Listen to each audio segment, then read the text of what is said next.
So I solve for m dot 2 is equal to 0.4938 kilograms per second. And m dot 1 is equal to 0.0617 kilograms per second. In what we were asked as well, so this gives us the mass flow rates. What we were asked as well was to find the diameter of the pipe given a certain velocity. So we're given a certain velocity, and we're given that the V1 was 70 meters per second, and we wanted to find the diameter one. So we wanted to find that. And now what we're going to do is we're going to do the mass flow rate is the area times the velocity divided by the specific volume. So we know what these various values are. So m dot 1, we have all these values, so we can substitute in and we can solve for A1. So A1 is equal to 0.0617 times the specific volume 2842 divided by the velocity 7. So A1 is equal to 0.12302.505, and this is equal to pi over 4 d1 squared.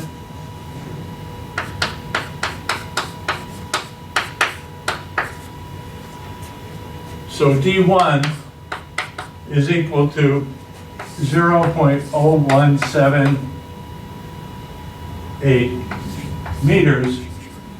So it's equal to 1.78 centimeters. So in this problem, we found the mass flow rates. Finding the mass flow rates enable us to size pipes. So if I know what the velocity is, and you're given it in this case, but if you know that by regulations you don't want to have too high a velocity, then this determines your velocity. Knowing your mass flow rate determines your pipe size. And now what we want to do is introduce two other pure substances, R12, refrigerant 12, and ammonia. And these two substances are used as refrigerants, and there are tables of properties for them. And so table A9 and A10 are for ammonia, and A11 and A12 are for R12. Now R12 is a refrigerant that's no longer used, but it's the one I have tables for, and I might as well digress just slightly with R12. It's dichlorodifluoromethane. So methane is CH4, and so if I take CH4, here's the C, and I strip off the hydrogen and I replace them with chlorine and fluorine, I have dichlorodifluoromethane. And that's the refrigerant, and all the refrigerants that are used are some type of fluorinated hydrocarbon. And so what happened with this is that when in the ozone layer,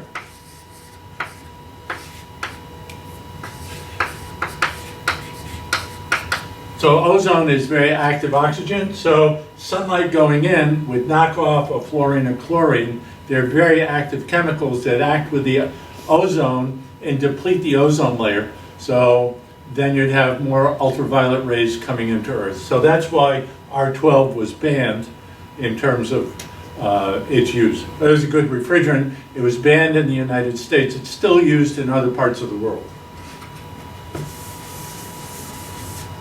So with these tables, so if I look at the tables,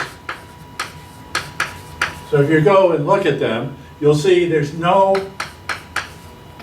internal energy. There's no internal energy there, so you have to use the definition of enthalpy. H is equal to U plus PV, and solve for U. So U is equal to H minus PV. So what if I need internal energy, if I need it, I have to calculate it this way. So let's do an example for that. So let's say with R12, we're going to find U for saturated vapor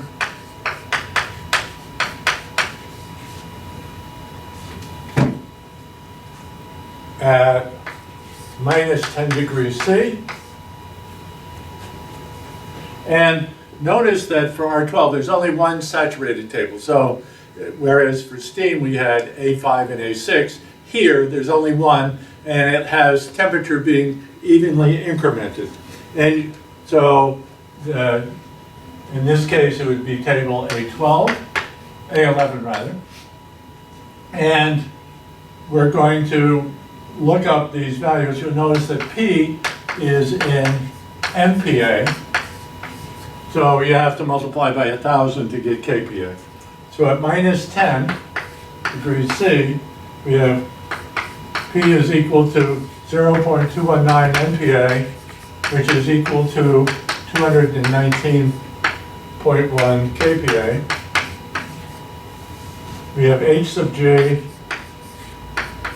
is equal to 183.058, and we have that V sub G is equal to 0.076646. So basically, we're going to substitute in the equation that we just did for internal energy. So U sub G is equal to 183.058 minus the pressure, 219.1, times the specific volume, 0.076646, and we find that U sub G is equal to 166.26 kilojoules per kilogram. And if we look at the superheat tables for R12, that it's arranged in the same way that the steam tables are, so that the superheat tables are arranged the same way. So if I look in A12,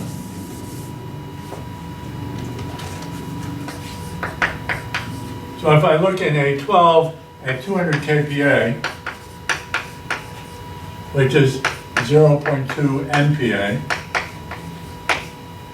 and I look at T is equal to 30 degrees C, I can find that H is equal to 208.446 kilojoules per kilogram. So you use the superheat tables the same way we did with steam for superheat tables.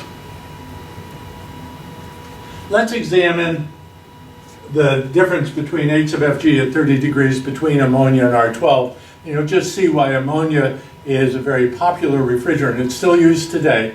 I obviously don't want to breathe it, but it has very nice properties, thermodynamically speaking. So let's look at H sub Fg at minus 30 degrees C, and for ammonia, it's equal to 1360 kilojoules per kilogram. And for R12, it's equal to 165.2 kilojoules per kilogram.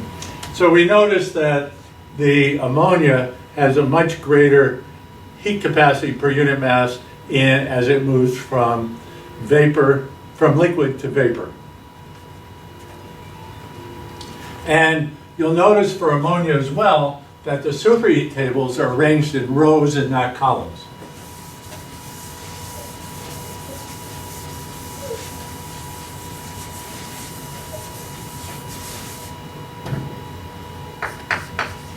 For NH3,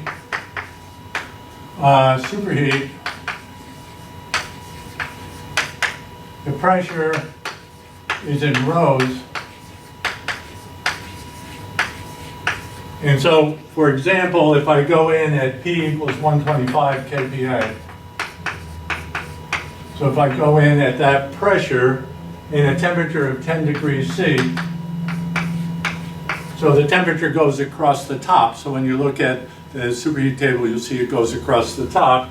I find that the enthalpy is equal to 1493.9. So I can just look that up and find out what those values are. And now, let's look at another problem. So now let's look at a more complicated problem, problem 4.6. So in problem 4.6, and I urge you to look at the text before looking at what goes next and read the problem and make sure that you can translate what's being said in words into a sketch and see what you have to be doing. I know how to translate it. I also wrote the problem, so it's a different issue for me. So in this case, we have a tank. It has R12 in it. I know the diameter of the tank is 20 centimeters. It's 120 centimeters high. It's R12 at 20 degrees C. The weight is 370 newtons. And we want to find the mass of vapor or the mass of liquid. And we also want to see where this liquid line is. So we're curious as to how much of this is filled with liquid and how much is not. And so with this, there are a couple of things. This isn't the quality because this is just the ratio of the vapor to the mass, so a different thing. And this is the weight, and so that isn't mass, that's force. So now we have to find the mass. So the mass is equal to the weight, 370, divided by 9.8, is equal to 37.75 kilograms. I'm going to calculate the volume so I can find the specific volume. And so the volume is equal to pi over 4 d squared L. We're going to do it in meters. Pi over 4 times 0.2 squared times 1.2. And it gives us a volume of 0.0377 cubic meters. And the specific volume is equal to volume over mass. So the volume is 0.0377 divided by 37.75. And this turns out to be 0.001 cubic meters per kilogram. Isn't that a nice number? Isn't that so fortuitous? So now what we can find that since I know the specific volume, I can find the quality and I can find out the amount of vapor and the amount of liquid. So we're going to find the quality. So V is equal to V sub F plus X V sub Fg. And so I have here V I know 0.001. V sub F is 0.1230752 plus X times V sub Fg 0.03003. And I get that X is equal to 0.0082. And this is the mass of vapor over the mass of vapor plus mass liquid.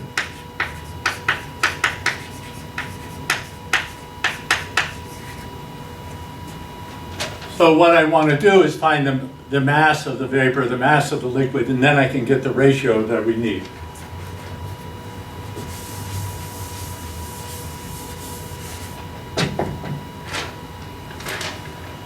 So the mass of the vapor is equal to X 0.0082 times 37.75.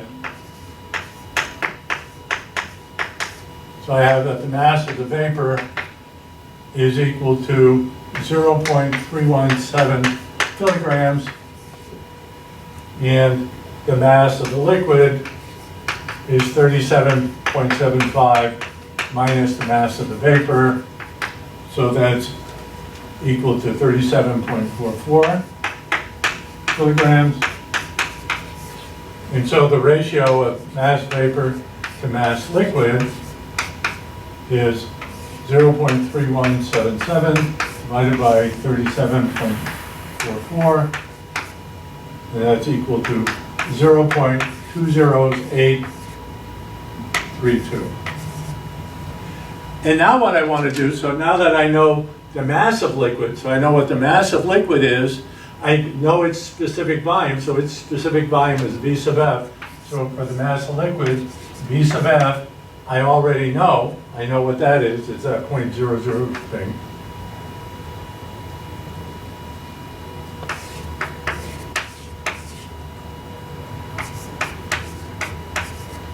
So now I can find the volume of the liquid. So this enables me to find the volume of the liquid. So with this, I can find the volume of the liquid.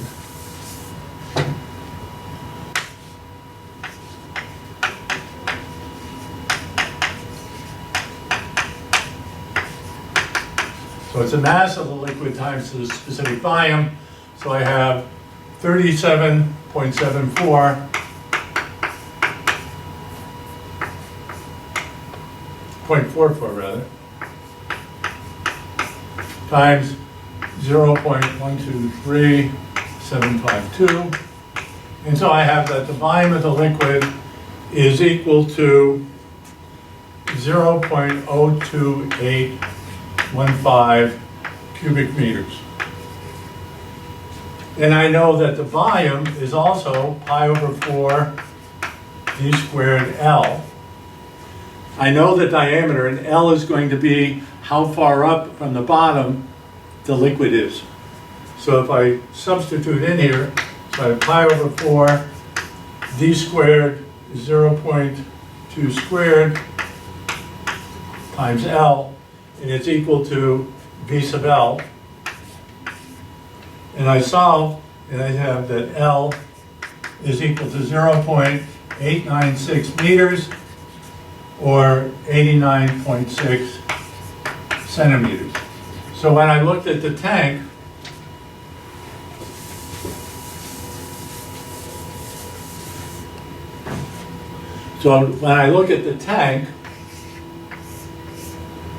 it's 120 centimeters, and the liquid line is up here at 89.6. So that tells me what the liquid line is. So you have a little practice doing some of these problems too. For homework, do 4.8, 4.16, 4.31, 4.43. So what we want to look at next is a throttling calorimeter.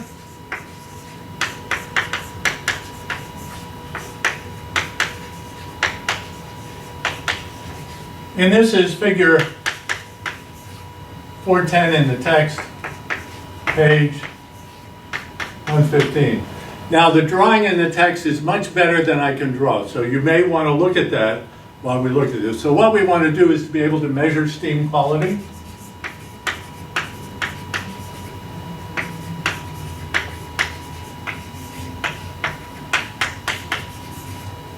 And so one of the ways they do it is with a laser, and they shine a laser through the steam, and you look at the dispersion of the beam, and the greater the dispersion caused by the droplets, they can then link that to the quality. So it's the dispersion of beam by droplets. And another way is with the throttling calorimeter.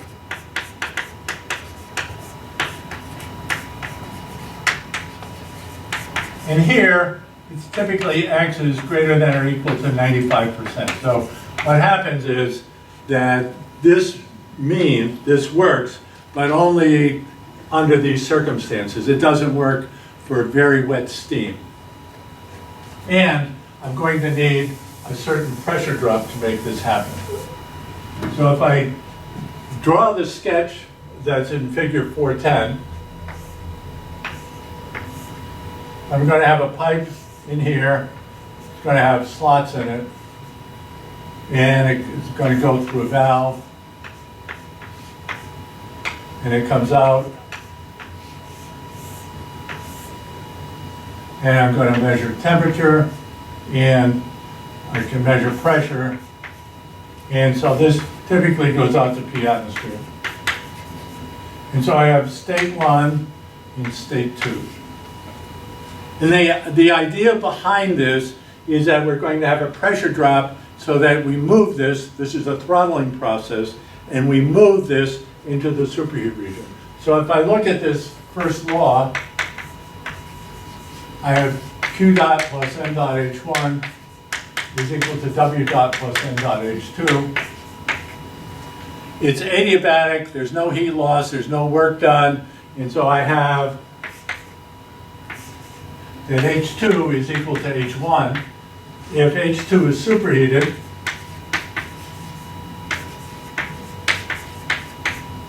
then I can, using H1 is equal to H2 is equal to H sub F plus X1 H sub FG. So that's the strategy behind it. That was the superheat region.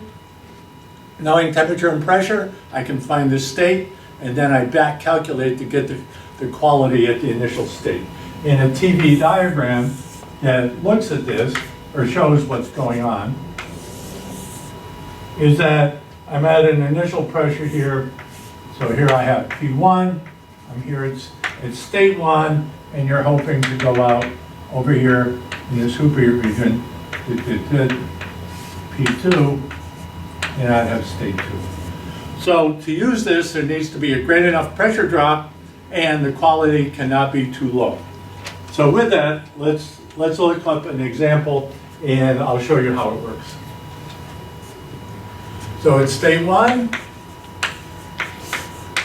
It's a mix, saturated mix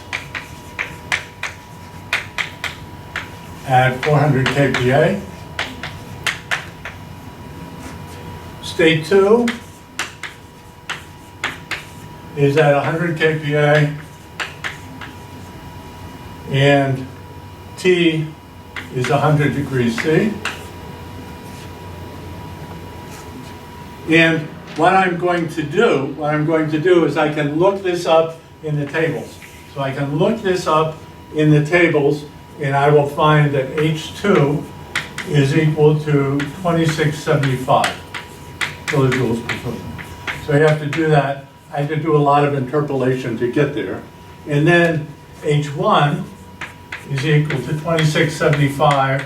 It's equal to H sub F 604.3 plus X1 times H sub FG 2134.4. And these are at 400 kPa. And I solve and I get that X1 is equal to 0.97 or 97% quality. So I can do this. The tables in the back of the book have big jumps in numbers, so it's not as detailed. So it's a little bit harder. A lot of interpolation is needed to do it, but you can do it. And so it introduces a throttling calorimeter, which sometimes are talked about on PE exams or something like that, so I wanted you to be aware of it.